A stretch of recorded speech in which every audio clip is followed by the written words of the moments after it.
First of all ma'am, अक्सर मैं मुलाकात करता हूँ किसी सेलेब से, तो मैं अक्सर कहता हूँ good to see you, but आपको देखकर मैं नहीं कहूँगा कि गुड टू सी यू। या मैं मुझे चाहता भी नहीं लग रहा है यहाँ पे बैठ के कि- इंटरव्यू देना।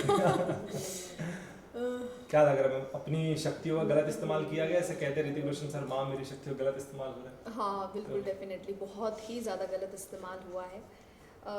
अगर थोड़ा सा सेंसिबल होती ईशा और बिग बॉस का साइन समझती कि किसको निकालना है, तो वो अच्छा, बिग बॉस भी शायद उससे खुश होते और एक फेयर कैप्टन की तरह ईशा की भी इमेज थोड़ी अच्छी जाती, जो अभी बिल्कुल नहीं जा रही है। तो इट वाज वेरी क्लियर कि उन्होंने बहुत अनफेयर डिसीजन लिया है जानबूझ के, और ये पावर उनके हाथ में देनी नहीं चाहिए थी, बट क्या ही कर सकते हैं। आपको क्या लगता है, आपकी तरफ से कोई ऐसी दिक्कत नहीं की गई थी, उन्हीं की तरफ से हुआ था जो हुआ था? क्योंकि दिक्कत एज इन मतलब क्योंकि रूल ऐसे ब्रेकिंग। रूल ब्रेकिंग है, या फिर और भी बॉन्ड्स की बात करूँ? रूल ब्रेकिंग तो आपके सामने है, बॉन्ड भी मैंने बनाया था ईशा से। अच्छा हाँ, झगड़े होते हैं उस घर में, बट उसका आप बदला एविक्शन पे निकालोगे तो फिर क्या है मतलब। I don't know what you are doing in the house.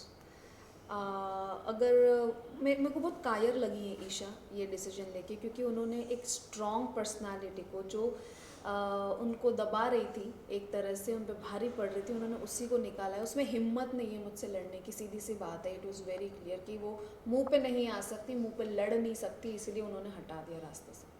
अगर घर के दिन और अगर आप उस दिन रहते तो फिर ईशा के किस तरीके का जवाब देते? मैं बहुत बहुत गंदा जवाब देती, ईंट का जवाब पत्थर से देती मैं, और मैं छोड़ती नहीं, मैं किसी को नहीं छोड़ती।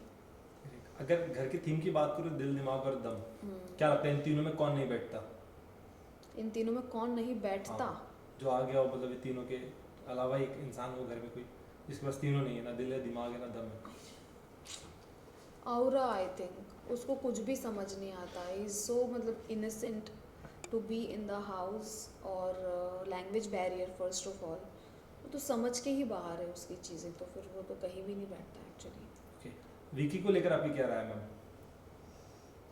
क्या ही राय दूँ उनको छोड़ो अभी और मेरी राय के लायक नहीं है। एंड अंकिता? फेक इंसान है बहुत ज़्यादा, बहुत नेगेटिव पर्सन है। एंड आयशा के मुझे थोड़ा सा मुनावर में थोड़ा बदलाव नजर आ रहा है, और मनारा भी थोड़ी कहीं ना कहीं, मुनव्वर में बदलाव नजर आ रहा हाँ, वो कहीं ना कहीं थोड़ा सा बदल चुका है गेम, ऐसा लगता है आपको? है। बदल गए हैं दिन है ना? बदल गए जज्बात। बिग बॉस आपने आयशा को लाया, बदल गए हैं आप, तो ठीक है, अच्छा है, बदल गए तो बहुत ही बढ़िया बात है। कम से कम गेम तो दिखा उनका कुछ, अगर बदल गए। मुझे तो नहीं, मैं जब तक थी मुझे कुछ नहीं बदलाव दिखा, और ही बेवकूफ़ी कर रहे थे अंदर। बाहर आने के बाद आपको ऐसा लगा कि यार ये मुंह पे कुछ और था, अब दिख कुछ और रहा है? क्या कोई मुनव्वर? कोई और कंटेस्टेंट आपको लगा ऐसा कि आपने जब सब बाहर? ऐसे ही है यार, मुंह पे कुछ और है, दिल में कुछ और, जुबान पे कुछ और सामने कुछ और, वो तो था ही।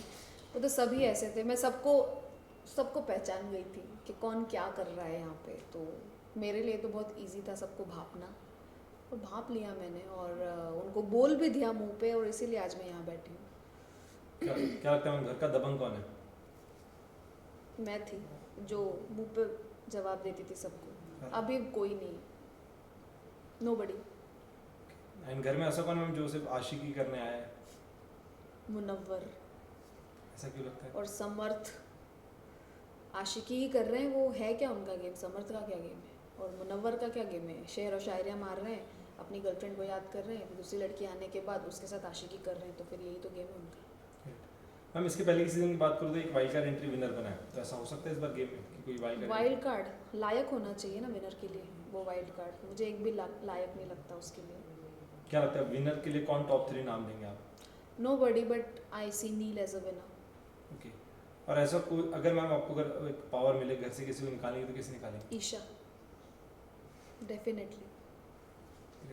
यदि अगर आपको फिर से वाइल्ड कार्ड एंट्री में जाने का अगर मौका मिलता है बिग बॉस के घर में, तो किस तरीके के गेम अब आप खेलना पसंद करेंगे जो आप नहीं खेले? मैं बहुत रियल रही हूँ और मैं रियल ही रहूँगी।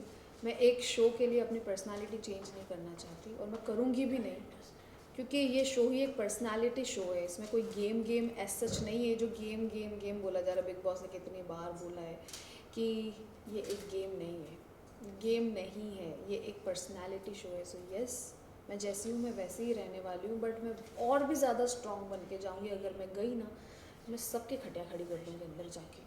ग्रेट मैम, कंटेस्टेंट्स बाहर आने के बाद जरूर सबसे पहले अपना कोई ना कोई सॉन्ग लेकर आते, तो ऐसा आपकी तरफ से कुछ हो सकता है? सॉन्ग लेकर हाँ, आते? कोई ना कोई कुछ ना, जैसे बाहर आने के बाद पहला उनका कोई सॉन्ग ही लॉन्च होता है, तो ऐसा आपकी तरफ अरे से? भाई ऐसा कुछ भी लॉन्च नहीं हो रहा अभी, तो मेरे दिमाग में बिग बॉस ही चल रहा है। अंदर के लोग, मैं सबसे ज़्यादा वही सोच रही हूँ कि नील क्या कर रहा होगा अभी अंदर। मैंने देखा नहीं है अभी तक, जस्ट एक एपिसोड का एंड जो डिसीजन था वही देखा है मैंने, और लाइव भी नहीं देखा मैंने। मुझे देखना है कि नील क्या कर रहा है अंदर। He must be worried about me, और मुझे भी चिंता हो रही है उसकी कि वो क्या फील कर रहा होगा, कैसे क्या होगा अंदर उसके साथ। सो जब आपको पता चला कि आप घर से निकल रहे हो, सबसे पहला ख्याल क्या आया दिमाग में? कोई ख्याल ही नहीं था। आई वॉज लाइक कि मेरी जो गलती नहीं है उसके लिए मुझे निकाल दिया जा रहा है, तो मैं क्या ही बोलूँ इस चीज़ पे। इट वॉज वेरी क्लियर, और I walked out very gracefully. Seriously मैं ऐसे हंसते हंसते बाहर आई हूँ, और मैंने टाइम ही नहीं लिया वहाँ पे रुकने का। So I am so proud of myself कि यार great. Any last message to your friends, families, fans, Neil's, anyone? Yes, message यही है कि गाइस आपने मुझे बहुत ज़्यादा सपोर्ट दिया है, बहुत प्यार दिया है, और मैं आपसे यही रिक्वेस्ट करूँगी कि नील अंदर है, आप मैं तो बाहर आ गई हूँ, उसको बहुत सपोर्ट कीजिए। प्लीज़ प्लीज़ प्लीज़ नील को सपोर्ट करो, क्योंकि he need your support, just make him win. Thank you. Great, thank you so much ma'am. Thank you.